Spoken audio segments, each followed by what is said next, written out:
بسم اللہ الرحمن الرحیم رب اغفر وارحم وانت خیر الراحمین۔ سامعین کرام، میں ہوں صفی اور آپ میرا یوٹیوب اور فیس بک چینل دیکھ رہے ہیں۔ 12 جنوری آخری ڈیڈ لائن دیا گیا۔ حالات بہت کشیدہ ہے۔ وفاق میں، اسلام آباد میں، جو لاسٹ نائٹ غوری ٹاؤن میں ایک عالمی دین کو، علامہ مسعود عثمانی صاحب کو ٹارگٹ کلنگ میں مارا گیا تھا، آج اس کا جنازہ اس کے بھائی نے اپارا چوک میں ادا کی گئی۔ لاکھوں کے مذہبی لوگ، علماء کرام اس میں شریک ہوئے۔ جب اس کا جنازہ ایمبولینس میں لے کے آیا تو سارے لوگ اس کے گرد جمع ہو گئے، جبکہ ان کے طلباء اور کچھ مذہبی لوگوں کا یہ اس میں اصرار تھا کہ ان کا جنازہ لے جا کے ریڈ زون میں رکھا جائے۔ سامعین کرام، آخر یہ کیا ہو رہا ہے؟ کون کر رہا ہے؟ کون اس کے پیچھے؟ جبکہ ہمارے آرمی چیف کا بھی بیان آ چکا ہے اس کے بارے میں کہ دشمن مذہبی، لسانی اور صوبائی انتشار پھیلانا چاہتا ہے۔ کیا یہ اس سلسلے کی کڑی ہے؟ جبکہ دوسری طرف غوری ٹاؤن میں ایک مصروف بازار کے اندر سی سی ٹی وی فوٹیج بھی سامنے آ گئی اور 2 بندے بائک پہ آتے اور علامہ مسعود عثمانی صاحب کی گاڑی پہ اندھا دھند فائرنگ کر کے اور وہاں سے غائب ہو جاتے، جبکہ اسلام آباد پولیس کہہ رہے کہ سی سی ٹی وی فوٹیج سے ان کو پکڑا جا رہا ہے۔ آج دوسرا تیسرا دن ہے، لیکن ان کے اس میں کچھ بھی پیش رفت نہیں ہوئی، کوئی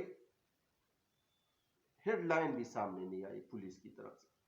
جبکہ دوسری طرف اگر دیکھا جائے تو اتنا پروٹوکول، اتنا گرما گرمی اور اتنی گاڑی آگے پیچھے ہونے کے باوجود آئی جی نے نگران حکومت سے بلٹ پروف گاڑی مانگ لی کہ حالات اتنا کشیدہ ہے۔ جبکہ جب سے کچھ لوگوں کا کہنا ہے کہ جب سے آئی جی اسلام آباد آیا تو اسلام آباد کا امن و امان کے حالات بہت خراب ہو گئی ہیں، کیونکہ ان کا دھیان کسی اور جگہ پہ، ایم پی او کے تحت لوگوں کو پکڑنا، جبکہ وہ توہین عدالت کا بھی سامنا کر رہے ہیں۔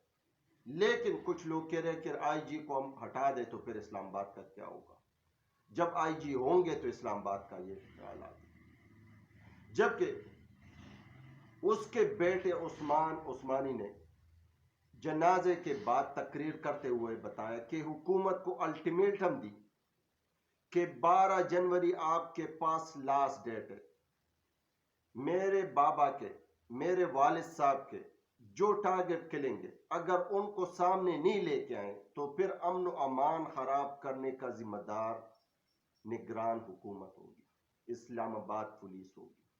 پھر ہم سے گلہ نہیں کرنا، کیونکہ یہ تو لوکل میڈیا یا الیکٹرونک میڈیا پہ، پاکستانی میڈیا پہ تو یہ شائع نہیں ہو رہے، لیکن بیرونی میڈیا جو ہے، جو ذرائع ابلاغ ہے، اس پہ اس بات پہ بار بار الٹیمیٹم دی جا رہی ہے۔ جبکہ کینیڈین وزیر اعظم نے کہا ہے اپنے شہریوں کو پاکستان کے غیر ضروری سفر کرنے سے گریز کرے، کیونکہ پاکستان میں حالات خراب ہیں۔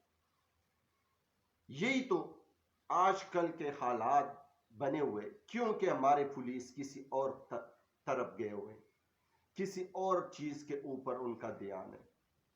وہ اپنے آقاؤں کو، اپنے لوگوں کو خوش کرنے پہ تلے ہوئے، جبکہ ایم پی اوز کے تحت لوگوں کو غیر قانونی طور پہ پکڑ دکڑنا، ان کے گھروں میں گھس کر ان کے اہل و عیال کی بے عزتی کرنا، ان کو گریوانوں سے پکڑ کے گھسیٹنا اور آئین اور قانون کو بالائے طاق رکھتے ہوئے من مانی کرنا، یہ تو آج پولیس گیری کی ایک اعلیٰ مثال ہے۔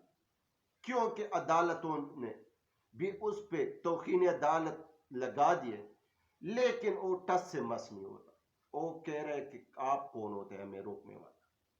ہمیں تو جو ہمارے آقا کہتے ہیں اور ہر روز ان کے خدمت میں حاضر ہوتے ہیں، ان سے رپورٹ لیتے ہیں، ان سے حکم لے لیتے ہیں کہ اب بتاؤ سر، اس کے بعد ہم کیا کریں، کس کو پکڑیں، کس کو ذلیل کریں، کس کو رسوا کریں۔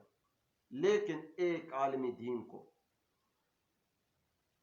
روز روشن کی طرح کل آسمان تلے اتنے ہجوم کے اندر ٹارگٹ کیا جاتا ہے اور وہ لوگ محفوظ مقام تک پہنچ جاتے ہیں اور وہاں سے غائب ہو جاتے ہیں اور ابھی تک پولیس نے ان کا نشان بھی نہیں ڈھونڈا۔ سامعین کرام، یہی تو حالات ہے اور اس حالات کے ساتھ ہم آگے بڑھ رہے ہیں، جبکہ دوسری طرف عدالت نے صاف کہہ دیا کہ 8 فروری کو الیکشن ہوگا اور ہر صورت پہ ہوگا، کیونکہ واحد امن اور سکون کا حل ہی صاف اور شفاف الیکشن ہے، کیونکہ نہ یہ نگران حکومت کی بس کی بات ہے، نہ کٹ پتلیوں کی بس کی بات ہے، نہ پی ڈی ایم جماعتوں کی بس کی بات ہے، جبکہ وہ سارے اپنے مفادات کے لیے ایک دوسرے کے ساتھ مشترک گریوان ہیں، اور جب مفادات پورے ہو جاتے ہیں تو پھر ایک دوسرے کے کندھوں پہ ہاتھ ڈال کے پھر ایک دوسرے کے بائی ہو جاتے ہیں، اور یہی حالات ہے اور یہ 74 سال سے ہم دیکھ کے آ رہے ہیں۔ اب جو حالات ہوں گے وہ صاف اور شفاف الیکشن میں، اور ہمارے صاف اور شفاف الیکشن کے بل بوتے پہ جو پارٹی جو کینڈیڈیٹ سامنے آئیں گے اس سے ہم پوچھ بھی سکتے ہیں، وہ ملک کے حالات ٹھیک بھی سکتے ہیں اور ملک کا حالات اور معیشت ٹریک پہ چل بھی سکتا ہے۔ یہ کچھ تازہ ترین خبریں تھیں جو آپ لوگ کے ساتھ شیئر کرنے کے لیے حاضر ہوا تھا۔ سب بھائیوں سے مدبانہ گزارش ہے کہ ویڈیو کو آخر تک دیکھیں، اور جن بھائیوں نے چینل کو ابھی تک سبسکرائب نہیں کیا وہ کنجوسی نہ کرے، چینل کو سبسکرائب کر لیں، ویڈیو کو لائک بھی کرے اور شیئر بھی کرے، اور اگر دل کرے تو لازم ایک چھوٹا سا کمنٹس، خواہ کسی نظریے کا ہو بھی، لیکن کمنٹس لازم لکھ لیا کرے۔ پاکستان زندہ باد، پاکستان آئندہ باد۔